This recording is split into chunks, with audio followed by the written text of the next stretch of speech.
a content strategy isn't something like on Monday, we're going to entertain them. On Tuesday, we're going to educate them. On Wednesday, we're going to put a sales post up. No, that's not a content strategy. A content strategy starts with who is your ideal client? What is going on in their heads? What do they need to hear from you? And meeting them where they're at. Hey, welcome back to Imperfect Action. This is episode 717. Today, I'm talking about the audience growth formula. I know that standing out online, reaching the right people, I know that can feel really, really hard at the moment.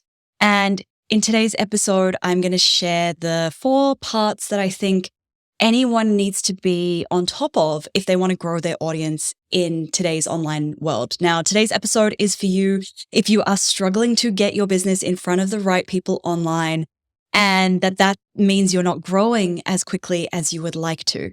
It's for you if you are questioning whether you're attracting the right kinds of people into your audience, the people who are being awesome clients, who are taking action, who are getting those results.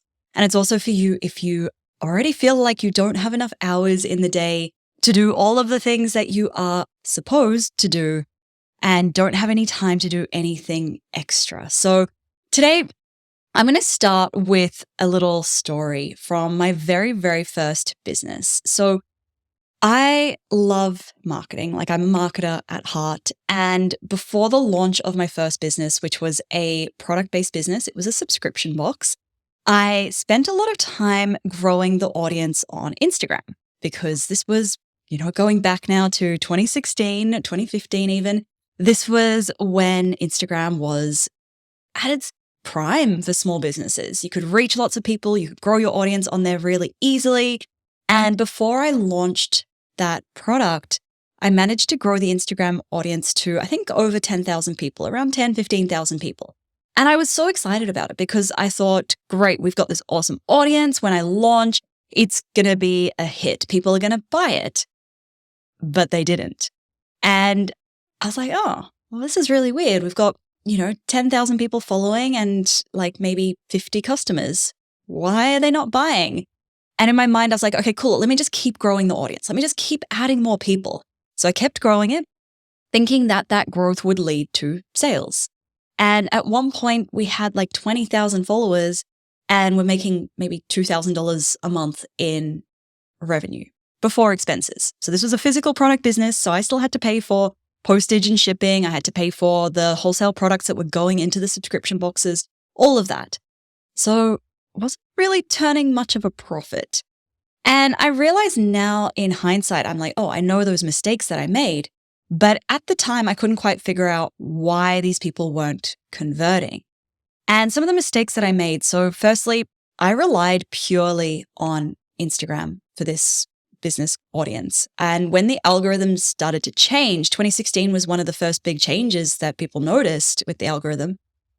Suddenly, I stopped reaching as many people with my content. I wasn't thinking about how I would nurture those people in the audience. I was just focused on how can I get more people in. I also didn't really focus on building my email list. And I was sharing kind of content that was attracting the wrong people. This is the big takeaway. So I was sharing awesome recipes for yummy food because it was a food-based subscription box. But the people who were following for that weren't going to buy the subscription box. They were just following for the yummy recipes. And then I did one mistake that so many people make because it leads to awesome growth, but those people don't buy. And that was giveaways. I participated in loop giveaways. I participated in collaboration giveaways, and they grew the following, but they weren't right for the product I was selling. They weren't the right people. They were freebie seekers. And so I realized, a big audience doesn't mean big sales. It's all about growing your audience with the right people. A small audience of the right people is going to convert into sales so much more effectively than a large audience of the wrong people.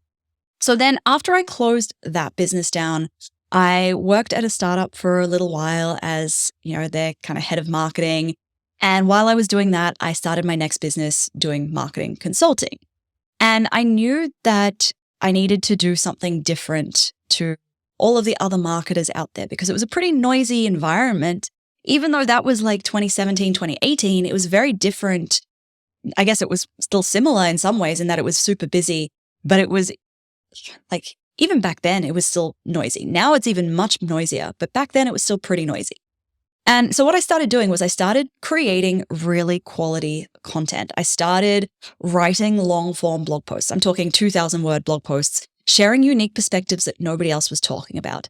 I started doing videos and sharing videos to Facebook, which back then was a great strategy. Now probably wouldn't work so much, but nobody else was really sharing videos at that point in time. And then I would actively get those in front of the right people. So I would share those blog posts and those videos into Facebook groups where the right people hung out. Now, while that wouldn't work now because of the way that the algorithm has shifted, there's still one key takeaway there. You still need to be creating that content and getting it in front of the right people. So let me share with you the audience growth formula. It's still the same formula as it was back in 2017, and it probably won't change going forward because it's not platform specific. It's not reliant on any particular type of content, but it's more about the strategy that's underpinning all of it. So the formula is content strategy plus remarkable content plus visibility plan multiplied by consistency. Let's break that down. The first part, content strategy. So this starts with knowing who you are talking to and what kind of content is going to catch their attention, the attention of the right people. And a content strategy isn't something like on Monday, we're going to entertain them. On Tuesday, we're going to educate them. On Wednesday, we're going to put a sales post up. No, that's not a content strategy. A content strategy starts with who is your ideal client? What is going on in their heads? What do they need to hear from you? And meeting them where they're at. It's not about, oh, well, my ideal client is age 25 to 35 and they live in Sydney and their favorite food is Japanese food. No, that's not an ideal client. That is a target audience. And knowing their favorite food doesn't help us communicate with them and connect with them better unless we are selling sushi, right? So then the second part is remarkable content, creating and consistently sharing that remarkable content. Remarkable content is not how-to content. It's not tips and tricks because those things, the how-to content, the tips and tricks, ChatGPT can replicate those so easily. Instead, it's the kind of content that makes the right person think, that's really interesting. I hadn't thought about it like that. Okay, it's the kind of content that they're going to go and then tell somebody else about. And it's usually going to involve your unique perspectives, your unique experiences, your stories. That's more remarkable than 5 tips to grow on Instagram, whatever. Then the next part is the visibility plan. So once you've created that content, you can't sit back and be like, oh, yay, the algorithm's going to show me to the right people, because it doesn't anymore. I saw a statistic recently that Instagram's reach is declining by 32% year on year. So that means that each year your content is reaching 32% fewer people organically than it was the previous year. So you can't sit back and rely on the algorithm to show your content to the right people. Okay? Instead, you need to be proactively getting in front of those audiences. The other reason, of course, is that Meta, who owns Instagram, they don't care about your business. They want you to spend money on ads to promote your business. So they're not going to show your stuff to the right people unless you actually pay them. So instead, we want to look at how can we intentionally get in front of the right people. Back in 2017, it was me putting that content into those Facebook groups. In 2023, I am a guest on podcasts. I speak at events. I teach to other people's courses and memberships. That is how I'm intentionally getting in front of the right people. And then all of this, we multiply all of this by consistency. Consistency is that multiplier. The more consistent you are, the more you will see results from all of the audience growth things that you are doing when you put them together.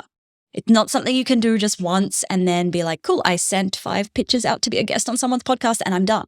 No, it's something you need to be able to stick to consistently over time. It doesn't have to be something that you do a lot of every week, but it's something that you can do sustainably over an extended period of time. And it also means that you're on top of your content plan and your visibility plan. You have that structure around what you are sharing and when, who you are pitching and when, rather than waiting to feel motivated and inspired. Because I've been podcasting 3 times a week for the last 5.5 years. And if I only showed up and did an episode when I felt inspired and motivated, this show would have ended years ago. But instead, because I have that structure in place, I know the episodes need to go out every Monday, Wednesday, Friday, I show up and I record them. The other thing that can really help with consistency is repurposing your content. Okay? Repurposing that content. So taking that podcast episode and switching your webcam on while you record it and turning it into a YouTube video like I'm doing, or turning it into short form video clips, repurposing all of it. Okay, so there you have it, the audience growth formula, content strategy plus remarkable content plus visibility plan, all multiplied by consistency. That is what grows your audience. Now, at the moment, I have some special bonuses available for Boost Your Brand Superfans. It's always open, but if you sign up within the, I think it's 6 days of this episode going live, you'll see it on the website page. 6 days of this episode going live, I will chuck in a bunch of extra bonuses, including weekly Q&A calls for 4 weeks. So 1 Q&A call per module, so you can jump on there, ask me questions. All of the details, you can find all of that at stephtaylor.co/BYBS. Or if you send me a DM on Instagram, I'm there at stephtaylor.co, send me BYBS, one word, and I will send you the link to find out more about Boost Your Brand Superfans, where we deep dive into each part of that audience growth formula in much more detail and in a much more actionable way. Because I'm all about implementing and getting results from taking action, not sitting there learning more, learning all of the things. All right, that is it for today's episode. If you haven't already left a quick rating, please take 30 seconds to do that in Apple Podcasts. It means a lot to me when you do. I read every single one of them. And yeah, it really does mean a lot because a lot of work goes into creating this show. Thank you so much for listening. Catch you next time.